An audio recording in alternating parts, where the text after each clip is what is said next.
There you go. Hello. Perfect. Hey, man. How are you today? Hey, what's happening? How's the audio? Is it awful? That's good. Yeah. Hey, what's happening, everybody? Hey, thanks for having me. Thanks for your patience. It's been a long time. Thank you so much for being here at the show, man. I mean, this is really, really cool to have someone as badass as you, basically. You know what I mean? Oh, thanks, man. How's your holidays? Good? Yeah, it's good. I mean, working here and there. But yeah, it's good. Good. I'm actually waiting for New Year so I can get some rest. I mean, I said that during Christmas I was gonna do that, but of course it didn't happen. I was like, yeah, I'm just gonna get off of everything, but it didn't happen, of course. And I was like, okay, for New Year I really need to kind of get one day to just chill and not do anything. You know what I mean? Yeah, of course. I'm taking this time to completely decompress, Yeah. And I told you that I've been going nonstop for like a couple months now, and this is a good opportunity just to be home, spend time with the family, and play a lot of video games. So that's what we're doing tonight. After this, I'm gonna be playing Village with my little brother. So there you go. That's so cool. Just come by and say hello for just a little bit. There you go. Love it, man. Well, as I said here, welcome to the show. Now, before we start, I have to give you a proper welcome. If you have seen some of my episodes before, you know exactly what I'm about to do. If not, that's fine. Let me show you. So, wait, it's not working. Now it's working. There we go. There you go. I'm not sure what that is. Yeah. I mean, at some point, we're going to have like live audience. We're still a small operation. We're still growing. So, who knows?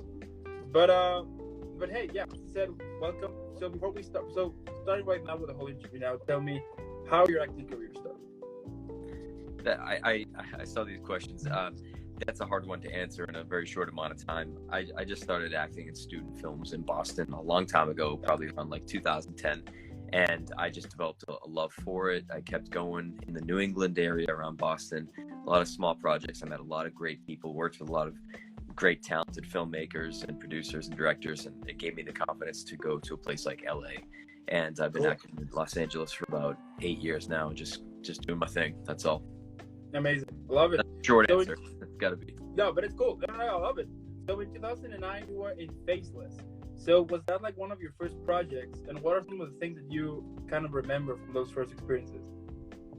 Yeah, a lot of my first projects were actually student films in the Boston area because there's so many colleges that have film programs back there. And I worked on a lot of student films, and I learned a lot about what the filmmaking process is like. It kind of showed me that I did love the process. I just had a lot to learn, and I just kept going after it from there.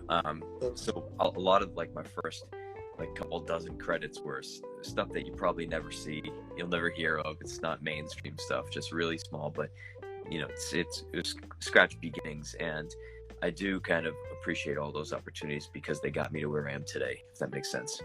Yeah, totally. I mean, we all have to start somewhere, Yeah, we do. Amazing.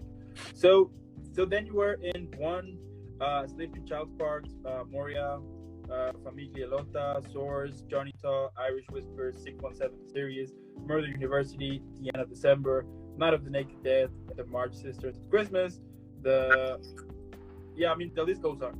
But tell me, like, how you usually prepare for a character. I mean, I understand, of course, that depends on the role, but like, what are some of the things that you usually do to kind of set your mind into this whole journey, which is the whole character creation? I'll answer questions, and once in a while, if I see a name I definitely recognize, I just want to give a quick shout out to. I see Benson. Oh, yeah, absolutely. What's up, Benson? Happy holidays. What's up, Zara from the UK? How's everybody doing? I saw Blue in there as well. Anyways, let's see. So how do I approach a character? It really depends on who the character is. I spend more of my energy thinking about where their energy is and their motivations. I've worked a lot of jobs in my life, different industries, and I can relate to a lot of different types of people. And so I just kind of like tap into a couple like personality traits of this type of character, and then I really focus on like whatever scenes that we're doing on that day. I focus on the energy where their energy has to be for those scenes, and that's my biggest emphasis, is that to keep everything grounded. So it comes from like a really grounded and rooted place, like in me, so I can have it come out as somewhat real. That's the goal of an actor, so you feel that it's real. Yeah. So, wow. And what would you say it's important when you're in the process of character creation? Well, I think that's it. It's grounding it. Okay. So even if you're playing a character you have nothing in common with, let's say it's like a psychopath, like serial killer, which I'm not one. I'm just a normal dude, but I would think about some characteristics that person may have outside of the act of killing, and I would just try to ground it in some kind of reality that I know, whether it's any personality traits within me, or maybe a friend in my life, or someone I knew in my life that had, maybe an issue, or like this charisma or a certain energy, and I would just try to tap into that. So it comes out as a real quality rather than completely faked. Yeah, absolutely. And I think, right, that at the end of the day, like, one of the things that you want is that that for the audience, we would feel like we can totally see this character walking down the street. You know what I mean? Or I can totally see this character. Right. I can totally see like me chatting with this character. And I think when you create that, that's when you make it relatable. Exactly. I think making characters relatable, I think that's the key. I can pretend to be anything I want, but will you believe it? Maybe not. So I try to ground things for sure. Okay. Well, cool. Now you have also done work. Yeah. So you have also do some work for video games such as Life is Strange Before the Storm, Monster Hunter World, Life is Strange 2, Resident Evil 2, and Madden and NFL 2021. So starting with your performance on Life is Strange Before the Storm, like, for those who haven't played the game, what can you tell me about your character? Well, see, that's a good example of me drawing things out of myself that's real. So when I played Frank in Before the Storm, he was a younger version of Frank Bowers in Life is Strange 1. Anyways, so this was like a prequel, and they kind of wanted this like kind of creepy like swagger.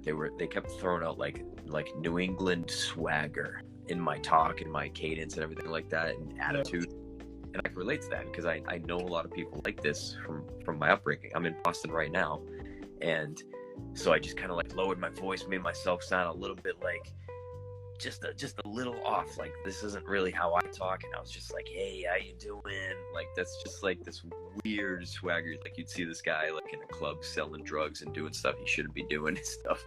So, I don't know. I just had fun with it. That was one of the funner roles that I've ever played, because the voice director just kind of let me go with it, and it was kind of fun. And I feel like there were less constraints than when I play a character like Leon Kennedy, because he's already established, really. Like, he's been in so many games. You have to follow sort of rules, and especially when you play him as like a rookie or something. There are certain things that just don't fit that personality. So I had fun with Frank Bowers. So cool. Now that you mentioned Leon, like, how did you came up with the voice for him? You're listening to it right now. I didn't change anything. Okay. Part of the reason I was cast is because they said that they kind of saw the essence of a young Leon in me, and I even asked them. I said, "Do you want me to sound younger? Do you want me to do this and that?" And they said, "No, just be yourself and just bring the right energy to set every day." That's what I did. Oh, cool! And you took like some inspiration from like previous video games and movies as well? Well, not the movies. The games, I mean, I have played all of the games in the past, and they kept saying that this was very much a reimagining. So they didn't want... I asked them that question too. I said, do you want me to kind of go back and study, what he was like in the original Resident Evil 2? And they said no. They said, this is a reimagining. We're going to provide a new script with a new character arc for this guy, and they said, just be yourself and bring the right energy. That's all. So I actually tried hard to put all the other games out of my mind. I didn't want to be influenced by them, and so I tried to forget about it, and that was hard. Oh, cool. And what are some of the best moments that you can remember while doing the motion capture for Leon? Well, I think I like to talk about it as the whole experience, the whole journey of recording that game, because it was probably one of the best times of my life. Definitely it was. And I think the day that I met the team from Japan was like, my heart was pounding and stuff, because that was so special to me. It was meeting the team from Capcom, getting to work with the Japanese team to help collaborate making one of these video games. And I think it was just, the whole process was pretty surreal to me. So cool. Now, on the process of doing motion capture, I mean, do they guide you a little, and the rest that let you like do some improv, be like before in the scene, or you just have to go the way as the scene is scripted and that's it? Sometimes they needed us to stick to the script, almost word for word, but a lot of the times the cinematic director and the producers and the writer, they were all there, and they gave us liberties to kind of to embody the roles and ask if there were other ways we might say this line or get this point across or get this emotion across. And so they would ask our opinions, like, you know, if we tried a scene out and some of the lines weren't really feeling right, they would say, well, how would you say that? How would you say it? And I love that, because they let us improv a little bit. They let me speak like the colloquialisms that I would use, like Nick, and so everything came out a little bit more natural. So I appreciate that. Yeah, and also for example, for a video game, I mean, at the end of the day, we want the character to kind of look realistic, you know what I mean, or at least like the expression would look realistic. You know, when the character is in danger or it's about to take action, we expect like some kind of okay, yeah, I can understand that. I mean, I would say the same. You know what I mean? Yeah, exactly. And you know what? So Little Eye in the Sky, I see, just wrote, "Say shut up, I've got you." That was actually that's a good example of a line where the whole scene with Ada, when I have her on the bridge and I'm holding her hand, I mean, of course they had a couple things written, but when you're in that scenario and the energy is really tense and you don't want this person to die, it's like other things just naturally come out. Like how they said don't stick to the script necessarily. Like whatever comes out, just say it. Whatever you feel, just say it. And that was probably one thing that I said there, is when she's like, you know, forget about me, it's all over. And I'm like, shut up, I've got you. Like just telling her to stop that, like to get that out of your head. I'm gonna get you up here. We're gonna be fine. We're gonna get married together. You know, like that was kind of the thought process. Maybe, who knows? But it just came out and they used it in the game. So great example. And I just want to say hi to Scuba Steve. I did an art commission for Scuba back in the day. Happy holidays, Steve. So cool. Anyways, I hope that answered your question. So cool. And you also did motion capture for NFL 21. But tell me, like, what are some of the things that you did for that game? Well, I actually I was offered a bigger role in that game, and I couldn't take it because of schedule, and so we ended up still working together. I'm just fixing my screen here. So I just ended up providing motion capture for one of the lead roles that you can play in the campaign. And we just did a bunch of scenes over a course of a couple of days, and so I just got to work on that. It was really fun. Great team. I loved them. So cool. And like in general, like what are some of the things that you enjoy the most about doing motion capture? I think most of all, I really enjoy acting. I've been doing that for 12 years, but the reason I like motion capture so much is because I think even more than acting, I love video games. And when you do motion capture in Los Angeles, a lot of those opportunities are for video games. And it's just like to be a part of something that's being created that kids can play 20 years from now is just really cool to me. So I think that's the biggest thing I like about doing motion capture. That's so cool, man. That's so cool. And I mean, and we can tell, you know, for example, with Leon, that on Resident Evil 2 remake, I mean, the fact that you guys put like a lot of effort on the characters, I mean, you can tell, you know, you can tell when they actually work hard, and I mean, and as I was saying, I mean, with the audience, we love it whenever they will put this so much effort to get the character well played, you know, and yeah, you basically nailed the character. I mean, I mean, definitely, the Resident Evil 2 remake is by far one of my favorite ones, because it is cool. It was refreshing, you know what I mean? Yeah, they did a really good job with it. The team was super dedicated. I think Capcom knew that there was so much pressure to make this game good and to make it right and do it justice, because the fans were waiting for 20 years for it. And I mean, they couldn't have half-assed it. So I think they nailed it out of the park. And yeah, I think it'll be a classic like 20 years from now. Yeah, absolutely. I mean, I do think that between Resident Evil 7 and Resident Evil 2 Remake, I mean, those two games basically brought the franchise back to life, and that is really cool. Yeah. I'm just happy to be a part of it, really. Like, Yeah. I'm thankful every day for that opportunity, because I still get to do things like this and Yeah. connect with the fans online. You know, it's been fun. Cool. And this year you played Leon again on Resident Evil Infinite Darkness, which, by the way, it is really cool. I mean, those who are watching this, if you haven't watched it, go watch it right now or later. Super cool, love it. Yeah, check. But tell me, like, how was it feeling to return playing Leon again? It was really cool. I actually got approached to play that. Well, actually, I should say that we filmed that role, that whole series, about a month after RE2 Remake came out. So we flew to Japan in early 2019 to film that. Okay. And so it was really awesome when we got that email and they said, "Hey, do you want to reprise your role and do a series?" It's like, yeah, get me on a plane. Like, let's go. I was really excited. Wow, that's really cool, man. And I mean, I know. So Christmas is over, I know, but what present do you think Leon would like for Christmas? I think you would just want to get along with Mr. X. I think they just want to be friends. There He doesn't want to get hit in the face anymore. He just wants to just be buddies and maybe hire him to do some hit jobs. I don't know. you go. Yeah, definitely Mr. X's bodyguard. That would be the perfect one. I can agree on that. Yeah. And how could you describe an evening with all of the characters that you have played at the moment gathering together? I think it would be a very awkward night, because every one of them would kind of be like, there'd be something strangely familiar about every other person that was there, and that's because they're all little bits and pieces of myself. And so I think it would be kind of weird, strange energy. We'd all have fun. I know that. Yeah, absolutely. I love that.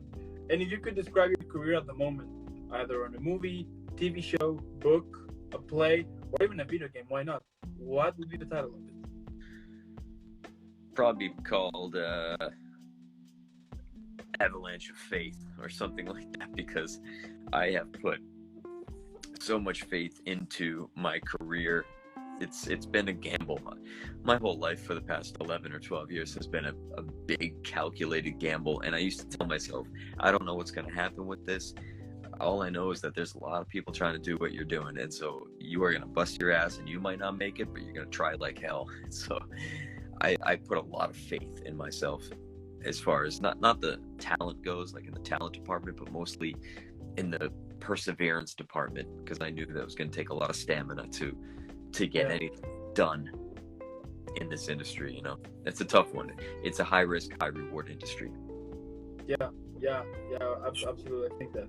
Yeah, but I mean, you're basically killing it here, man. I mean, your work, it is super cool. As I said, I mean, I'm a huge fan of your work here, and like the passion you put to it, and the passion you put to make the characters you play, to make them feel relatable, to make them feel real.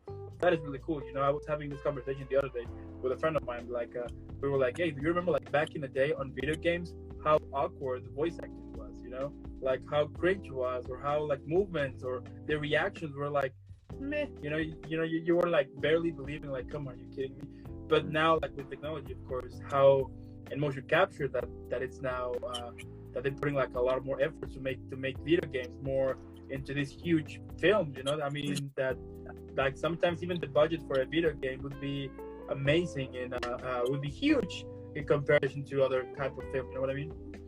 Yeah, they are. I mean, they know they're going to make money back, but I think what they're doing good with video games nowadays is that they're really making them super grounded. It doesn't matter what the genre is, but they try to make all the interactions between the characters grounded, because then people believe it more. They believe the world more. And so they're going in the right direction, I think. And that's why people are getting so immersed in them. And I think that's why some of these games are grossing, billions of dollars, because people get invested in the characters. I love it. Yeah. And if you could describe your career on a drink, which one would you choose? Let's see. I would say maybe just like a good dark porter beer. And the reason I say that is because number one, I love porters. They're very interesting. They have a complex flavor palette, but it's also just a beer. You know, it's a simple beer. And my career has been kind of simple with some really interesting notes peppered in there. Does that make sense? Mm-hmm. It's, you know, I'm not walking the red carpet anytime soon, but I've had a lot of cool things happen. So I'm just gonna go ahead and say a porter beer, maybe like a vanilla porter. Nice undertone there. Okay, I like it. And what about yourself? Huh? What would your drink be? My drink for my career? Yeah. Oh yeah, I got one. I would say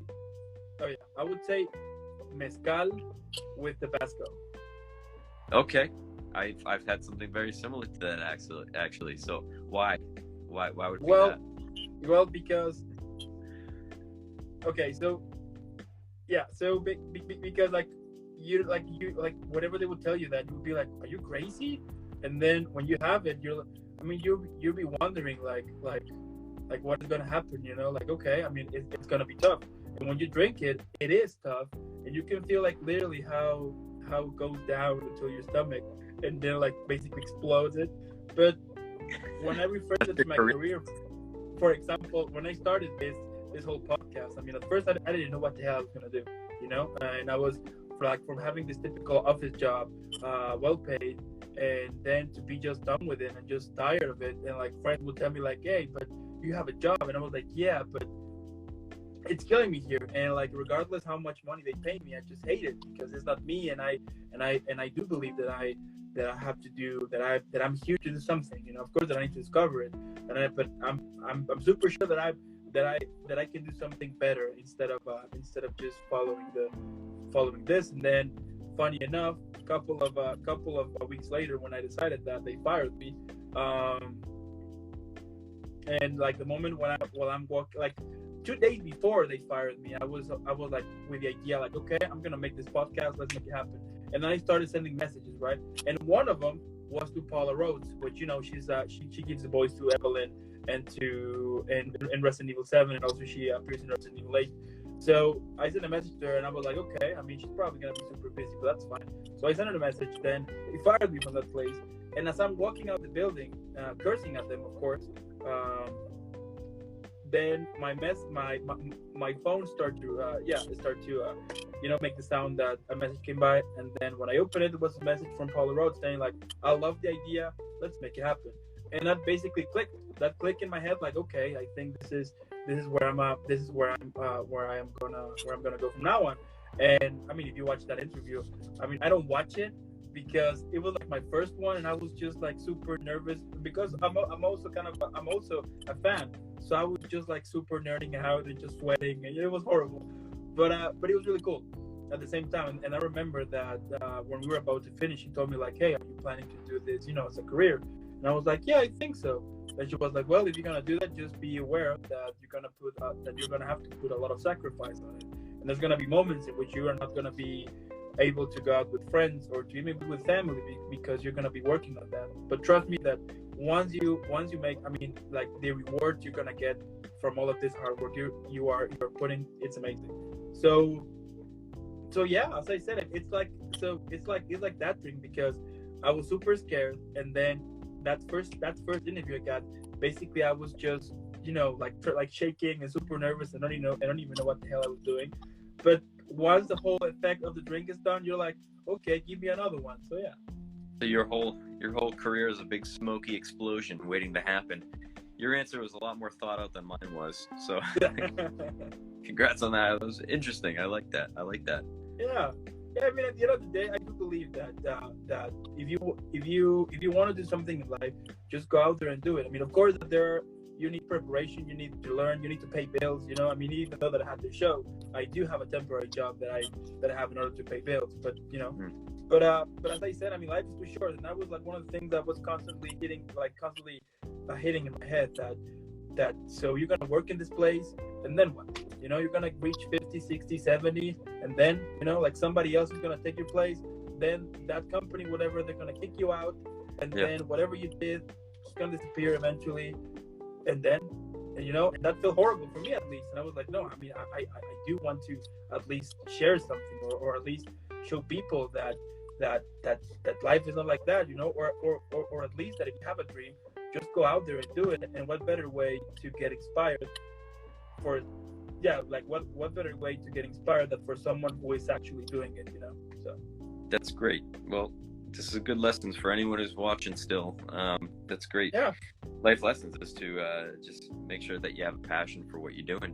You got to find an outlet to express yourself. Anyone can have a job.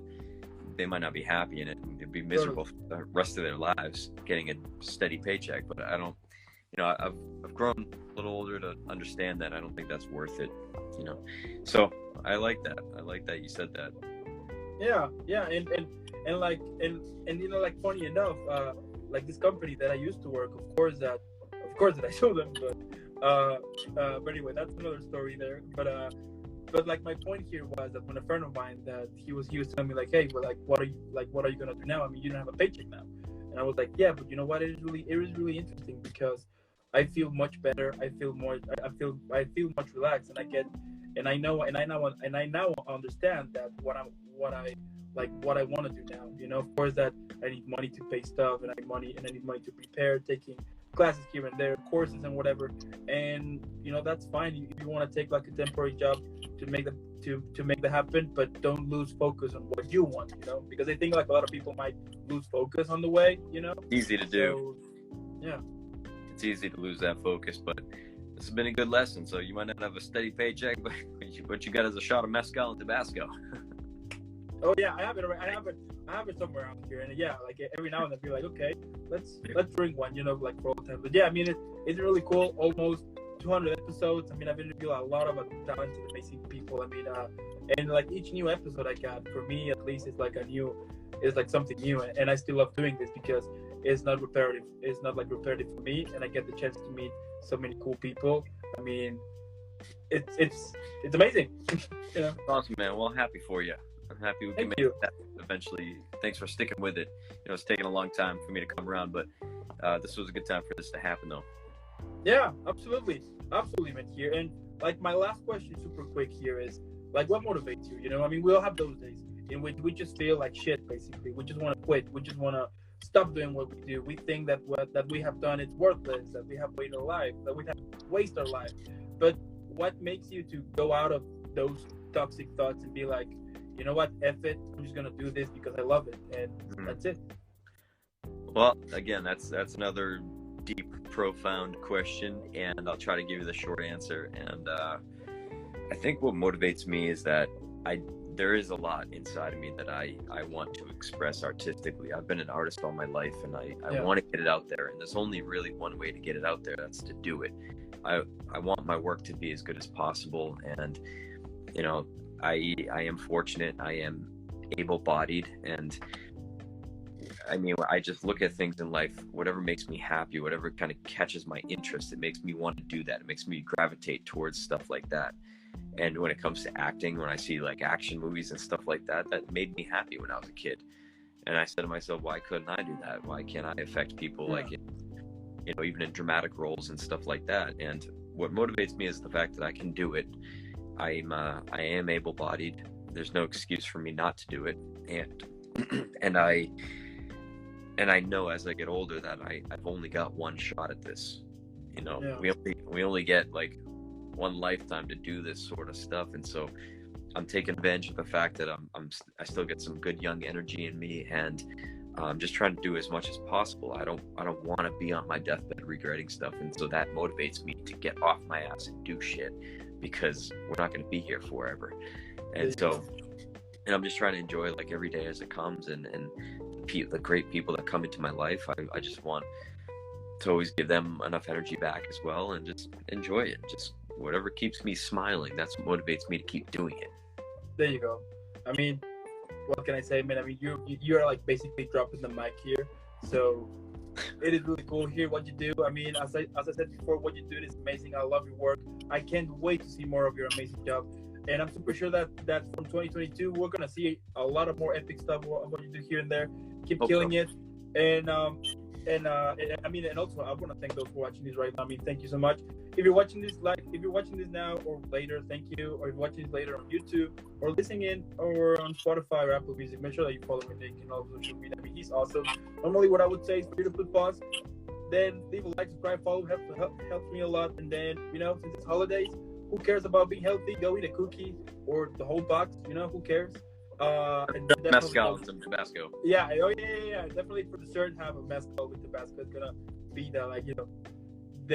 the perfect mix. And then go play Resident Evil 2 remake. And after, why not watching Resident Evil Infinite Darkness? Why not? And again, man, thank you so much for being here. As I said, it is really awesome. I mean, I'm humbled for the experience and for the time you gave me to make this happen. That is really awesome, man. Thank you so much. Before I send you off, I need to send you properly. So there you go. Love it. And Well, thank you. Keep feeling it. Have an amazing Happy New Year, and I'll see you in the next one, man. Yeah, keep it up. Keep it up, Dan. This is what makes you happy, so keep doing that, all right? So take care, everybody. Thank you, and a very happy New Year to everyone in just a couple days. All right. Have a good one, man. Bye. Bye.